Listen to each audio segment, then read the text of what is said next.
Okay, hello everybody. This is Nicole Whitlock with the Side Hustle Summit, and today we're going to be talking about running a candy vending business. So let's get into it. I'm excited about it. So, a little bit about me. I have been selling online since 2014, selling offline since 2008, running a candy vending business. I am a serial entrepreneur. I've run multiple businesses. I'm a single mom of two special needs teens. I am the vice president of a special needs nonprofit.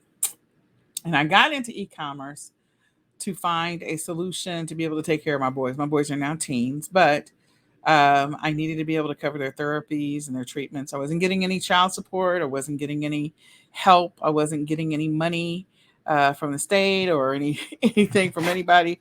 I had to do this all by myself. So, as a single mom, it is stressful and challenging to be able to do that. So I was looking for a solution to be able to keep the lights on and keep water coming out of my faucet and all of that other stuff. I am the creator, the owner, and the co-founder of eCom Sellers, all things eCom Sellers related. We own eCom Seller Summit, which we normally host every February of every year. The eCom Q4 Summit, which we host typically August of every year. We own eCom Sellers Academy, which is e-commerce training, regular recurring training and support for those people on the e-commerce journey.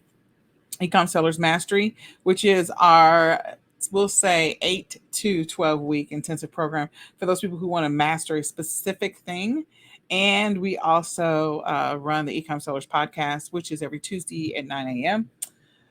We also have lots of other products. We have the Ecom Planner, the Amazon 90-day planner, eBay 90-day planner, Etsy 90-day planner, and other products. So you can go to ecomsellers.com to check all those out. So let's talk about a candy vending business. So, first of all, because I am a single mom of two special needs teens now, early in my journey, my youngest was probably, I feel like he was 3 months old when I first started looking into, hey, I need a way to make some passive income. I was looking for passive, truly passive income, something that didn't require me to spend a bunch of my time, didn't require me to spend a bunch of my energy, didn't require me to do a bunch of different things. I knew that with the newborn, I wasn't going to be able to get out there and, do something every single day, let alone every single week. So I just needed something that was going to work for me. I looked at a bunch of different things. I actually met with business owners. I actually went through the process of almost buying a couple of businesses and then I stopped.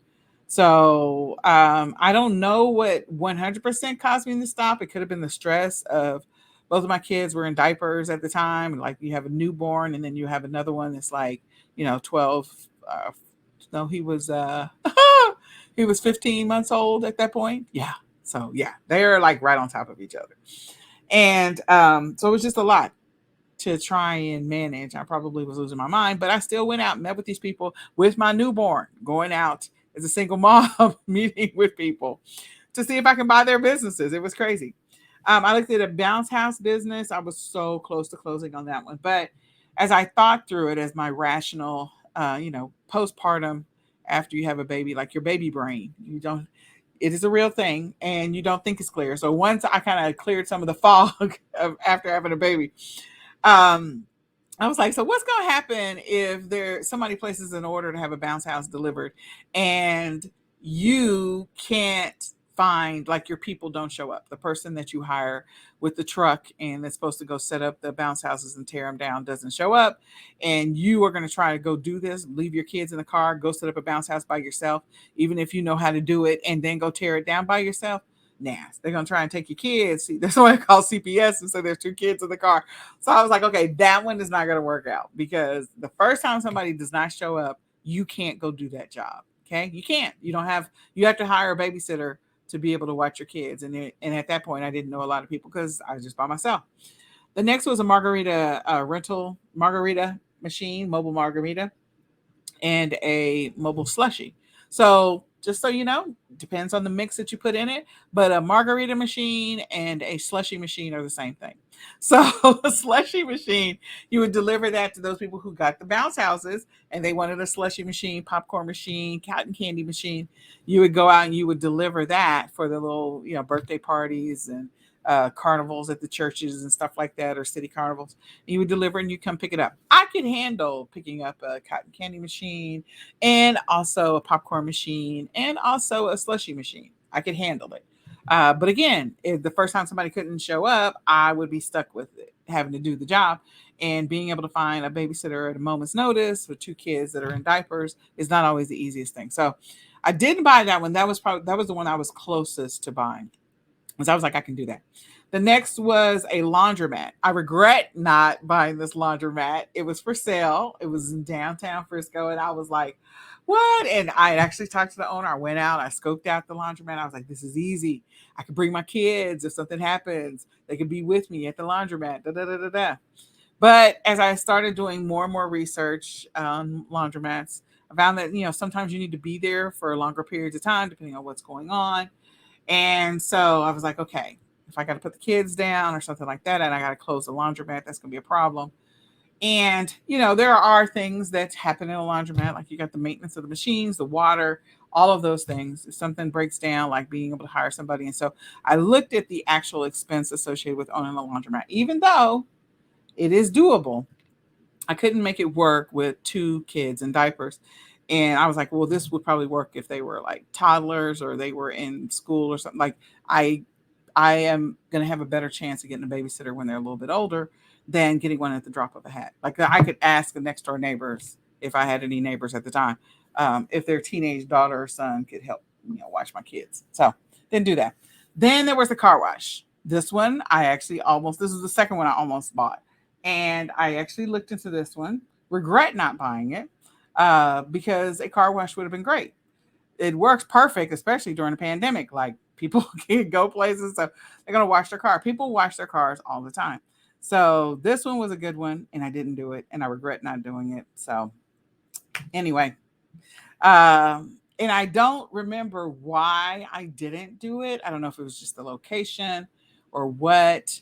I'd already done the research on what the maintenance might be, the estimates for that, what the water bill might be. You had to make sure you had enough traffic. So I ran the numbers based on the location to see if I was going to have enough traffic to be able to cover the water bill and all that other stuff. And you got to have like the floodlights all the way around it so you can have light at night, all that stuff. But I didn't buy it. So I don't remember why. Maybe it'll come to me later on. So I needed a solution that was really, really passive. That was the first thing. I needed something that was going to be steady, a steady source of income, because I was a single mom and I knew I wasn't going to get any help from their dad. And so I needed something that was going to require very little of my time and very little of my energy, because at that point, like you're going to be running around chasing kids. I needed something that was going to be low maintenance and low cost. Again, all of these were pretty close to low maintenance. You just had to buy the supplies for the margarita machine. You had to make sure you hired people to be able to tear down and set up and tear down. But outside of that, you can buy an existing business. I think there are sites, I know there are sites, sorry, that's where I went, but like businessesforsale.com. I can't remember the actual name of the sites, but there's so many businesses you can just buy. The people sell their businesses. And so as long as you can look at their numbers, see what the traffic is, see if you can make the numbers work for you. If you have a minimum amount of revenue you're trying to get, then you can go after it. And if there's anything you can do to improve the business, there's always that opportunity too. So I needed something that was low cost. At the time, I think I had like a couple grand and I was like, I didn't want to spend over a couple grand. And I needed something that was somewhat safe that I could do alone. Now, safe is semi-subjective, but I just needed something that if I had my kids with me, that I didn't feel like something major could potentially happen to us. Again, safe is semi-subjective. So, I figured I could take my kids to the laundromat. I could, if I had to go to the car wash, I could go there unless there was some crazy activity happening at the car wash. The margarita machines, the bounce house, like I could take my kids to most of those. But of course, that would work out so much better if they were older. Okay. So those were some of the rational thoughts that I kind of went through, just trying to figure out which business is right for me. So I settled into the candy vending business. And the first thing that I did was, I looked up machines. So I bought the Vendesign machines. I think they're still in business. You can get them from overseas, or you can buy used ones. So I bought a bunch of used Vendesign machines. The reason I chose those machines over some of the other ones, these are the 25-cent candy machines, because the Vendesign machines have the tube where the money goes into the slot in the middle of the machine. It's in the base, the stick. And so it made it so much easier for the money to be hidden. Whereas the other machines, you know, there, and it had a lockup at the top. So the other machines, they had a lockup at the top, but they were plastic. This was a solid metal machine. um, if you break the plastic, I've seen the yellow machines, the red ones, the orange ones, whatever, even black, like they were made of plastic, so they're easy to break into, easy to strip, easy to whatever. Whereas Vendesign machines were not that easy to break into. They were very good at locking. They had the four different compartments, and so I actually did research on the different types of machines. I went out and looked at machines. I actually, someone let me like unlock the machine, lock it, kind of test it, put in a quarter, check the mechanisms. The other thing was with the plastic machines, the mechanisms, when you put it in the quarter, you turn it, sometimes they stick. So again, I am who I am. I'm anal retentive. I am an analyst by nature. I am going to try to figure out what needs to happen so I can reduce the amount of time and energy I have to invest in, messing around with these machines. So I stuck with the Vendesign machine. That was ultimately the one. I grabbed the first couple of machines. I think the first set that I bought was like 20 used ones. And with that, I bought them from a person who actually also offered to let me have a location finder for free for one day. So the location finder was there to help me to find locations. So what I decided to do was to actually go out with the location finder, so that way I would know how to find locations. But in any case, so I bought the first 20, and I had the first in my living room, but I was like, oh, this is not going to work out with these little kids. So I need to get a storage unit. So I bought a storage unit from like Home Depot or Lowe's, and had a handyman put it together. We put the machines out into the backyard. Then I acquired some more machines. And by the time it was done, I think I bought from three different suppliers. And by the time I was done, I had 74 or 72 machines, somewhere off of there. I knew it was over 70.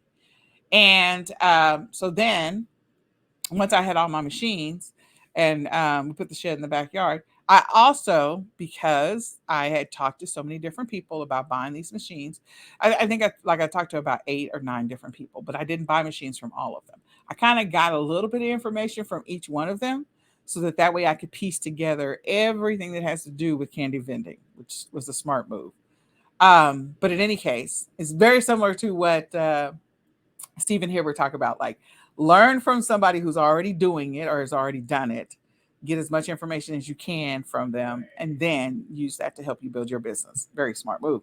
So I went ahead and after I kind of got a little bit of information. A couple of them were talking about, if you put the stickers on your machine. I'm like, what stickers? They're like, there's a couple of nonprofits that if you make donations to the nonprofit, they will let you have stickers. You have to pay to get the stickers, and you can put these stickers on the outside of your machine. So I forget that, I think it was like the national something for blind children, or something for children. It was something for children, and so that sticker would be proudly represented on the outside of my machine.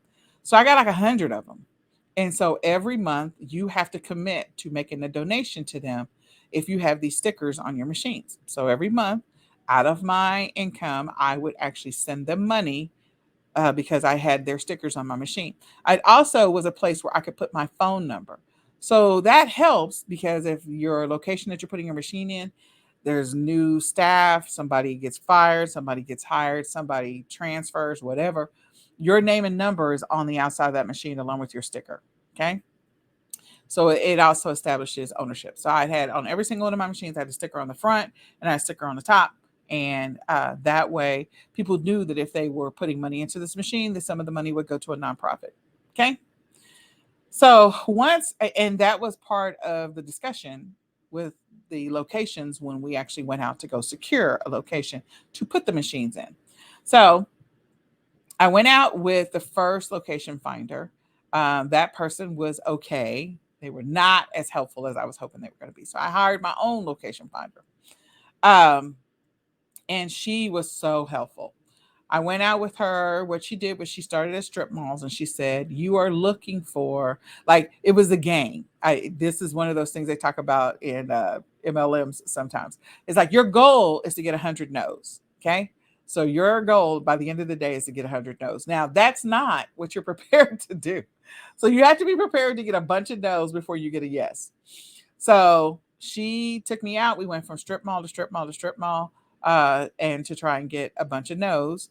And in the process, we got yeses, and we had them. We had a form that I had created, and so we filled in the form with the location address, the name of the manager, the name of the owner, what type of candy they wanted. So I had a slot where they could indicate what type of candy they wanted, and then when's the best day to come and serve the machine. And I made notes of all this stuff. So I had an actual clipboard when I went out with her.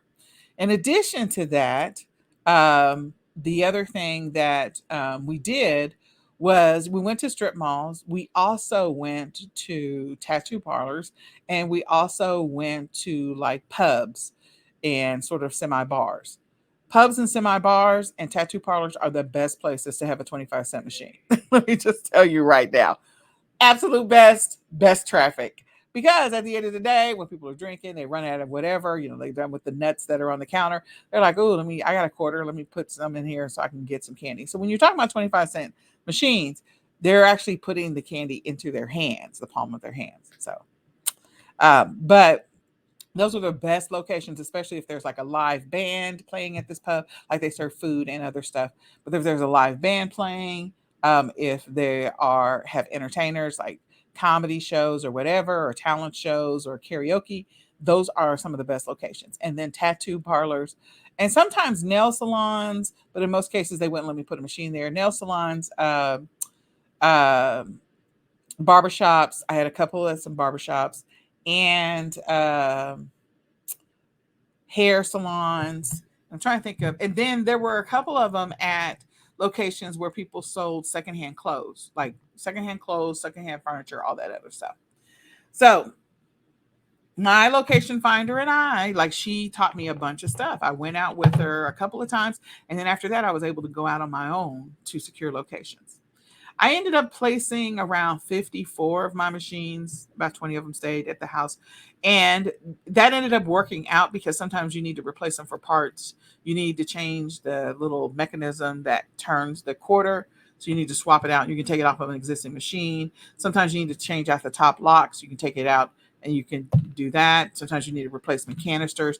So, or sometimes replacement bases or whatever the case may be. So the majority of my machines were out and some were not. So in addition to that, um, when I went out to the locations, like I said, we filled out a sheet and we were able to get the information we needed for whoever approved us and which day we could drop off the machine. So then I took all those little sheets home and I created a route. I created a route because I'm all about efficiency. I needed to be able to go out, service the machines, and get back to the house as quickly as possible. And it didn't make sense that I had a spaghetti string route where I'd be going left and right, up and down. Da, da, da, da. So I was like, I just want to go as much in a linear line as possible and do the most efficient route. So I built a route and I knew where each location had a number, and that made it easy for me to work with my guy that I ended up hiring at the end of the day. I delivered the machines myself. Like, I didn't hire a person at the beginning. I hired a person after I'd been running the business for about 6 months.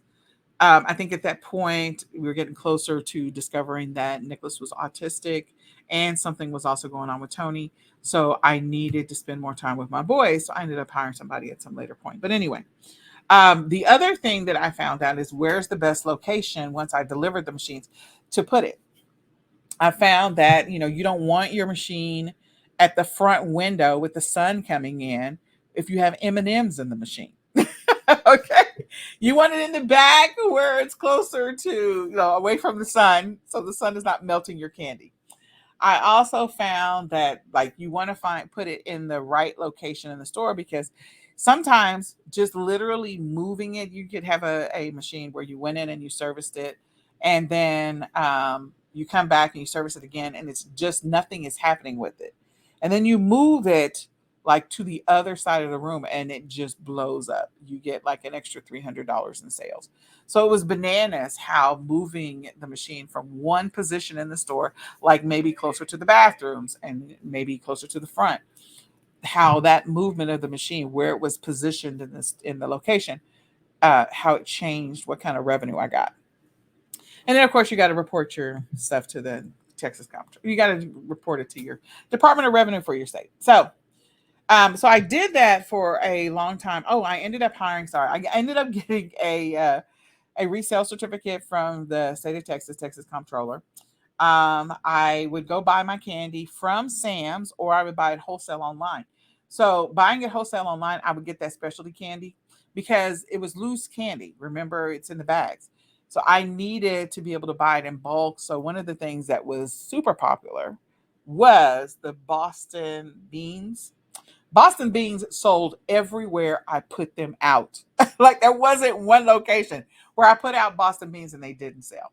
I found out that the hot tamales, that if they were close to the front where the sun, because we're in Texas, everything gets hot, that they would stick. And so when you turn the mechanism, you wouldn't get them. Or what is the other? Jelly bellies. And so I found that jelly beans worked better than the long, like red hot tamales, stuff like that. Things that I learned along the way, that this candy is not going to come out the dispenser. The other thing is by having the extra machines at the house, I could test what happens with the candy when you put in a quarter, turn the mechanism, see how much is coming out. Okay. Um, so I bought my candy from Sam's Club, and then I had to learn how to store my candy correctly. I learned the hard way that with peanuts, even the Planters peanuts that you buy like at Sam's Club in bulk, the big round canisters that you rip off the lid, you got peanuts, you got cashews, you got whatever. That sometimes there's little these things called weebles that are in there, and they look like maggots. Okay, and believe it or not, they like if you let nuts sit long enough, the weebles will come out of the center of the nuts anyway. Most people don't know that. I learned that. So that's usually why that whole vacuum pack seal. So as soon as you break the seal, like just throw away the rest of the thing. So I had to learn that, and I would have to switch out nuts. So I would not put nuts in because that was one of my more expensive candies, or one of my more expensive like things. I would have to learn not to put them in locations where I wasn't going to service them more frequently. Okay.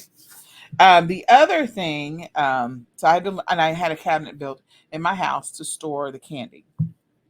So I hired a route manager. I paid him a flat amount per location. He would go do the pickup. He would take the center canister out and he would do the replacement or restocking of the candy, filling it back up. He would also like we would clean the machines. So he was responsible for cleaning the machines. So we would take parts from the machines we already had and just one that was already cleaned out to replace it and pour the candy into this one so we could take it back, especially if it was a location where the candy had melted on the inside, where the tamales had like, stuck to the sides or whatever, the jelly bellies or whatever. So I had to, I learned a bunch of stuff, but I did it for 6 months before I hired him. So I could warn him about these are the things and we don't put it in this location. And this location is okay for tamales, but don't put it in this location. Okay. And I also put them in like automotive shops. That was another location. The automotive shops, like the tire resale places where they would sell used tires and also used car parts. Like I would get all kind of traffic because those guys would just sit there all day long and put quarters in there. Um, so it was great. So I hired a route manager after 6 months. I made a note of what candy was at each location, especially if it switched out the candy. So if I went to a location and the canister was light, there wasn't a lot of money in it, and it didn't look like any of the candy had been moving, I would switch out the candy, just switch out one of the four, because Venn designs come with four different candies around the entire base. And so I would switch out one of the four candies just to see what it would do, make a note. Then if that one was starting to get traction, then I would switch out one more and make a note. So I would test a change every single month just to get more candy. And if changing out the candy in those the four different types of candy over 4 months didn't work, then I would physically move the machine to a different position in that location. And if it still didn't get any revenue, then I would pull the machine and find a new location. So I would typically go about 4 to 5 months to figure out what's going to work best for this location, and then I would pull the machine if it didn't work out. I only pulled the machine from 2 locations, so that worked out really well. So we service the machines once a month, typically on a Wednesday or a Thursday. We didn't go on the weekends. We didn't do any of that. And I counted the money, logged the results per location, so I would know which location was generating how much money. That way, I could always anticipate what my revenue would be. I would start keeping a log. And whenever that location that was hot was selling like crazy and then it stopped or it slowed down, I found out that they moved the machine. Somebody moved the machine. So one of my tattoo parlors, I would net no less than 2 grand. And it was crazy. Like it was well, maybe not 2 grand, like 1,500. It was a lot in quarters. It's a lot of money. And that would be a location that I had to service like every 2 weeks because it was just hopping that crazy. So every 2 weeks I would go service that one. So my guy would not, my route person wouldn't go service it. And just a heads up, my route person was a retired policeman. So he was a retired policeman, deacon in the church. So it made it easy for me to trust him with the canisters. Plus, he wasn't going to be able to get the canisters open because it was a completely different set of locks on the canisters than it was anyway. But hire somebody that if you're going to have somebody else do it for you. But in any case, they moved the machine to a completely different position in the location. And I was like, hey, I went out there. I was like, why did y'all move the machine? He was like, well, it was in the way of Sally's whatever. And so we just forgot to put it back. Yeah, it makes all the difference when you find the right position in the store, in the location to put it, whether it's near the front door, near the back door, near the side, in the corner. It has to be visible so that people have the impulse to buy something with it. Okay. So we would service them once a month. There were a handful of locations I would service every 2 weeks, log the results. I'd pay the route manager. He would always reconfirm the candy that was in each location because, we did everything through clipboards and stuff like that. You can do stuff on your phone now, and then, of course, you got to report your income, your monthly income. So this generated some nice passive income for me and my boys. Some really nice 54 locations. The lowest location was probably around $200 a month, and my highest was around 1,500. So you can do the math. it was nice revenue, and it was great. So here's some things that you needed to know. I actually shut down my candy vending business because when the housing bubble hit, a lot of the not mom and pop locations, I mean, I ran it for several years. A lot of the mom and pop locations were closing. And what was happening is if they were being foreclosed by the bank or they were being foreclosed by the person that owned the strip mall or whatever, they didn't call me. I would literally go service it like 4 weeks later or 3 weeks later, and the entire location was completely cleared out. One of them was a slot machine, like it was a slot machine location where people could play the slot machines and games and stuff like that. And I remember going in there. It was one of the days in which my route manager, he couldn't go. So I went and serviced the location because it was a hot location for me. And I went and serviced it. And then he went back 2 weeks later and he was like, well, the doors were locked. And I was like, okay, well, I'll just go in 2 weeks. Maybe you just went there at a bad time. When in 2 weeks, that place was completely cleared out. I was like, wait a minute. So I couldn't get my machine back. I was very upset about that because I lost that machine. And I ended up losing about 15 to 20 machines because businesses were closing that fast. So whenever there's a problem in the economy, like that housing bubble impacted so many small businesses and they just shut down left and right. Very similar to what would happen in COVID, like they were shutting down left and right because they couldn't sustain themselves. So in any case, I would still do it again. Trust me. And I do plan on doing it again. I literally was having a conversation with my son, like we're getting ready to start up our candy vending again. But in any case, I want to tell you a couple of differences between the big vending machines and the candy vending. So the big vending machines, the bigger ones that have like your chips and your sodas and all that other stuff, they require you to plug in the machines because they require electricity. Whereas the candy vending machines do not require any electricity. Okay. So in that case, you have to set up a contract or agreement with your location that you're going to be putting a machine in. You got to secure that. And in doing so, you want to make sure that, that there's an understanding and agreement regarding the electricity you're going to be using, the power that you're going to be pulling. So there's going to be an expectation that you're going to have to pay that. Just want you to know that. In addition to that, with the bigger machines, like, you want to have established yourself, hopefully as an LLC, very professional, with professional everything, a name of your companies, and things like that, so that you have a contract that you can sign with them. With candy vending, we're not doing a full blown contract unless they have multiple locations and they want you to service each one of their locations.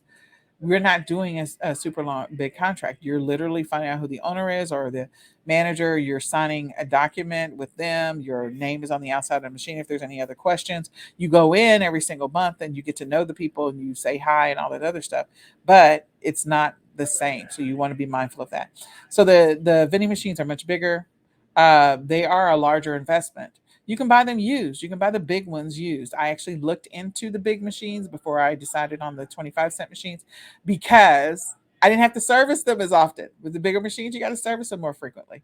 And it wasn't as passive. Now, I can make more money with the bigger machines, trust me with that. But I also have to go service them more frequently. And I didn't want to do that. I didn't have the time. So, so they do require a larger investment. You have to service them more frequently. With the 25-cent machines, like, you can put in 4 candies. Sometimes you have the 8 deckers and you can put in 8 candies. Some of them are just a single one. Like, if you go to the mall, you'll see just a line of those 25-cent machines where they filled in candy in there. And I'm sure that they are cleaning up at the mall. Because you're not using electricity, you're just using that space, and you just put your candy machine there. So if you have a mall that's opening anywhere near you, I would encourage you to put some 25-cent machine. They have the round ones, the glass with the silver on the top at a lot of the malls, and those people are killing it. Trust me, they are. Um, but yeah, people are buying candy directly and it's going directly into their hands.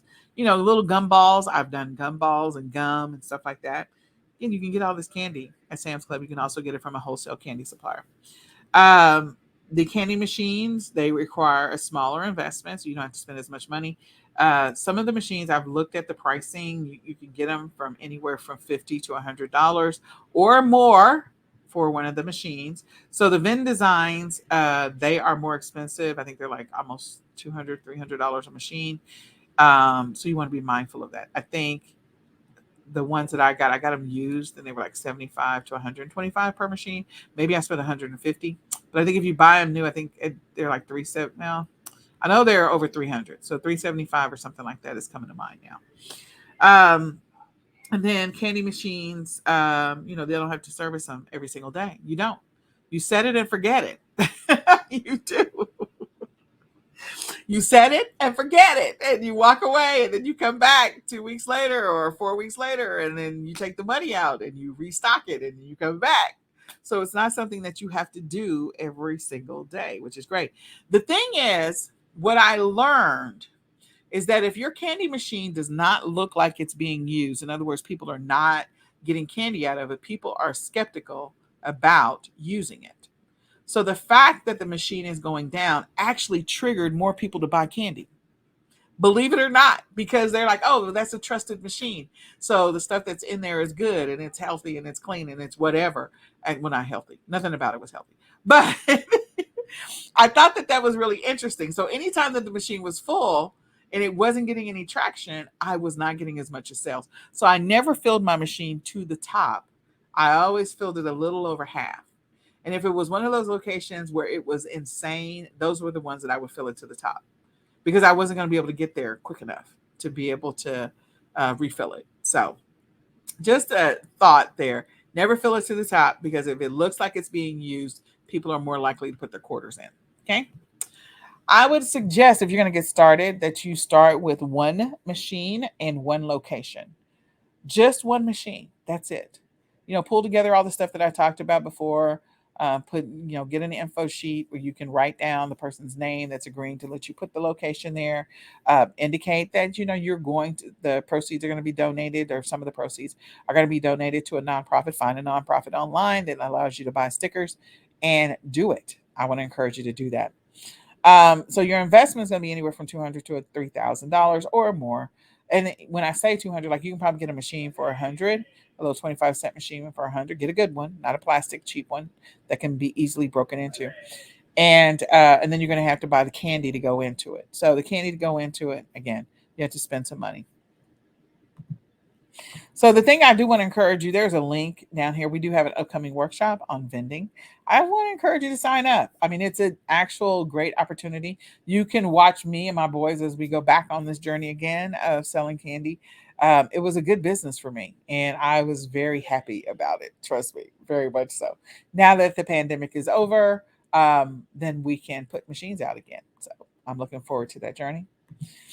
And I want to encourage you to go ahead and grab the All Access Pass if you haven't and take advantage of those bonuses. Bonuses are great. So, with that, I hope this information is helpful. I hope that you've enjoyed the summit, and we hope to see you at our 6 o'clock session where we answer questions about scaling your side hustle. So, with that, we'll say goodbye for now. Thanks, everyone.